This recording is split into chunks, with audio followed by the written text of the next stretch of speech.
Hey there everyone, it's Blake von Comet here.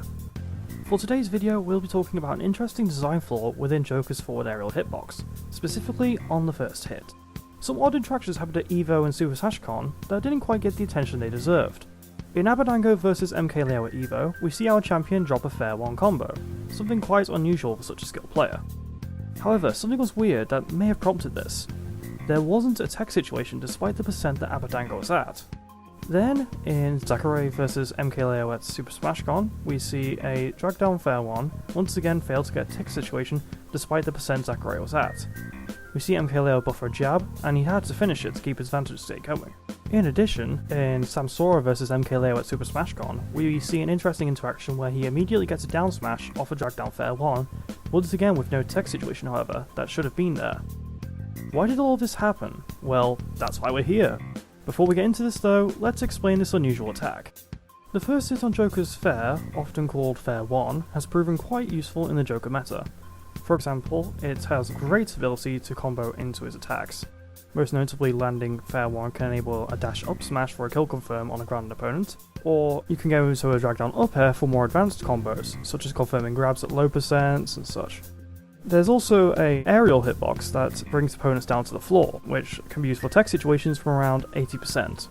It's very easy to abuse fair 1 due to the frame data on fair. It comes out frame 8 and technically lasts until frame 9. We'll go over that later. The second hit comes out on frame 12 however, something quite unlike most multi-hit moves. Due to the spacing between the hitboxes, it is easy to land with fair and only get the first hit, enabling a lot of what we're about to talk about.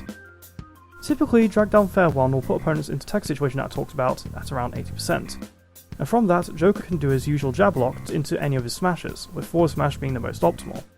However, some players go for up smash given it works on big bodies and kills off the top, or down smash for sending out a worse angle for the opponent off stage, while being more consistent. This is a typical fair 1 stuff we can see from MKLeo, I'm, and other professional Joker players. What's lesser known about this move however is a strange hitbox within the move, known as the AkechiBox. We'll be taking a closer look at this oddity and discussing its interesting applications. The AkechiBox was discovered and named by myself in late June. It's a specific aerial-only hitbox in Joker's Fair 1 that, unlike the rest of the hitboxes, won't properly send into tumble until ludicrously high percents. We're talking like 750%. MKLeo landed this against Abadango's Wario in Game 2 at EVO and kind of panicked, which is for very good reason, as it's not too well known at the moment. The biggest difference between a normal fair 1 and an AkechiBox fair 1 is that it skips the tech situation when dragging down due to not sending it to tumble. Well, not until the ridiculous percent I mentioned earlier. It also gives a sizable plus 15 frame advantage on hits, which is enough to lead into down or up smashes. Up smash can live without ascend though if you space too much, so down smash should be your go-to option. While we were working on the video, MKLeo did exactly this to punish Samsora at Super Smash Con. In Game 4, he did drag down AkechiBox fair 1 into down smash to punish Samsora's poor down throw back air. We then see MKLeo's absolutely ridiculous comeback to eventually win the whole event, because MKLeo I guess. Whether this kill confirm was intentional is debatable. Using down smash over a jab lock forward smash, which would normally come through instinct, implies it was intentional. It was extremely clean and was definitely buffered according to the footage analysis we did. On the flip side however, in MKLeo's game against Sakurai, he gets the AkechiBox and gets the jab off it, instead of a down smash to kill. It appears here MKLeo was trying to get a tech situation using the body hitbox to jab lock instead, and then get the stock that way. As a result, whether MKLeo consciously abused the AkechiBox in bracket is unknown. You can get F smash at around 125% onwards, as the hit advantage rises to plus 16 there. However, F-Smash will require you to land in a good time, and it has to be buffered for it to be consistent due to the tightness of frame advantage. It's not impossible though, and can definitely be of good use to a well-learned player. Joker falls like a brick, so landing at the perfect time isn't nearly as difficult as I'm making it out to be, I promise. Thanks to all of this, we have a new kill confirm to abuse here, the most consistent being down smash out of drag down AkechiBox fair 1. I believe this is superior to a kill setup anyway. Since it maintains its high frame advantage even at 0%, it can lead into grabs as such for more combos, although the other hitboxes have more frame advantage overall, that being plus 16 at minimum. So this fact isn't quite as useful.